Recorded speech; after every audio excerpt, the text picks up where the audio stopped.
السلام عليكم. اللهم صل وسلم وبارك على سيدنا محمد وعلى آل سيدنا محمد. يا رب عوض على تركيا وآل تركيا، وعوض على سوريا وأهل سوريا، واجعلهم كده إن شاء الله يعني ولادهم كده في الجنة ونعيمها إن شاء الله، وربنا يعوض عليهم عوض الصابرين. هنبدأ كده الفيديو معانا ونقول بسم الله ونعمل الكفتة بتاعتنا الحلوة ديت. حلوة جدا، طريقتها سهلة جدا جدا، وريحتها وطعمها حكاية، وكمان لونها زي ما انتوا شايفين كده، وسواها مظبوط قوي، ومهدرتش معايا ولا حاجة، بالعكس طلعت معايا حلوة جدا جدا، وطعمها كان خرافة.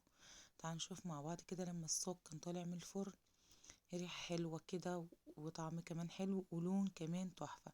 هنشوف النهاردة الخلطة بتاعتنا وسر التسوية وكل حاجة مع بعض. لايك وشير وسبسكرايب للقناة، ويلا بينا نسمي الله ونبدأ مع بعض. ده كيلو من اللحمة المفرومة، معلقة من الملح، معلقة من البابريكا، معلقة من الفلفل الأسود، بصلتين كبار كده، وثلاث قرون من الفلفل، ومعايا كزبرة خضرة. تمام كده، ده كله هنفرم البصل كده فرمة حلوة في الكبة، ومعاه الفلفل.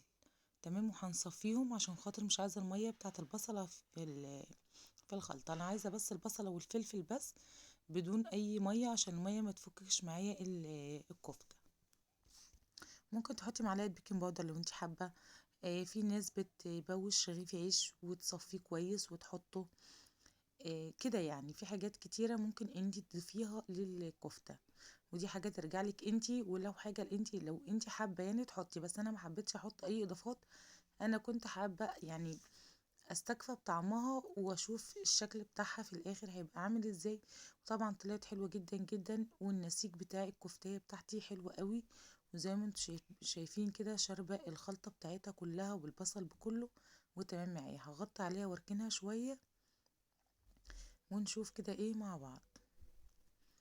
بصوا انا حطيتها شويه كده، حوالي نص ساعه، ساعه الا ربع كده، وبعد كده هنبدا ان احنا نصبعها. طبعا سبتها ترتاح معايا. الصويا صوص دوت، او اللي هو بتاع اللحمه او بتاع الفراخ، بيبقى حلو جدا جدا، طعم كمان خرافه. ما عنديش غير شويه صغيرين للحمه، وانا كده كده مش عايزه الا معلقه صغيره، يعني يعني هديها بس شكل كده في التصبيع مش اكتر، يعني مش اساسي معايا. دي الصينيه اللي انا هصبح فيها، هوسع كده مكان. تمام، وهنبدا اهوت بسم الله نصبح كده ونشوف مع بعض. هتطلع معانا بجد تحفه، جربوها. لو عندك عزومه بقى، عندك حد ما عندكيش، هتعمليها لولادك، هتطلع معاكي حلوه جدا جدا، طعمها خرافه. والكفتيه يعني حلوه، يعني صباع الكفته حلوه، والصوص دوت بيدي كمان تست حلو قوي قوي فيها. لو موجود عندك، مش موجود هتستبدليه بالميه بتاعه البصل اللي انت عملتيها في الاول وصفتيها، تطلع معاكي حلوه جدا. تمام كده اهو. بصوا لازم يبقى عندنا فتحات كده عشان تهونا صباع الكفته ويطلع معانا مظبوط قوي.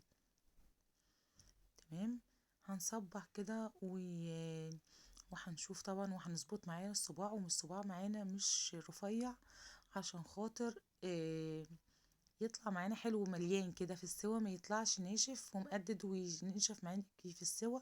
لا، خلي الصباع ماسك نفسه كده ومالي مركزه كده، عشان يطلع معاكي حلو في السوا. تمام، ممكن بقى بعديها، يعني مش لازم تحطي بايدك، بالفرشة كده وتمشي كده على الوش، بس تمشية بسيطة بقى، مش شرط ان انتي تصبعي يعني بيها، يعني من الاساس. هنخلص الكمية وهنشوف مع بعض بعد ما خلصناها اهو كده. بصوا بعد ما خلصتها كده بقى وانظبطت معايا، تمام، هنبدأ ان احنا بقى كده هنمشي عليها كده واحدة واحدة، وهعملها كلها بنفس الشكل كده. انا عايزاها بس تاخد معايا كده كمان هو بيدي لون حلو قوي في التحمير، وبيدي طعم حلو جدا جدا، التست بتاعه حلو، يعني جربوه مع فراخ، مع لحمة، مع اي حاجة كفتة، هيطلع معاكم تحفة جدا. هندخلها الفرن طبعا كده اهوت، وهنطلعها بقى ونرصها في الطبق بتاعنا ونقدمها ونشوف مع بعض. بصوا كده بقى بعد ما طلعتها من الفرن، طبعا اول ما طلعتها من الفرن وريتها لكم اول الفيديو، ده كان شكلها وطعمها كان حلو. يا رب الفيديو يعجبكم ونكون استفدتوا منه. استنوا فيديو جديد.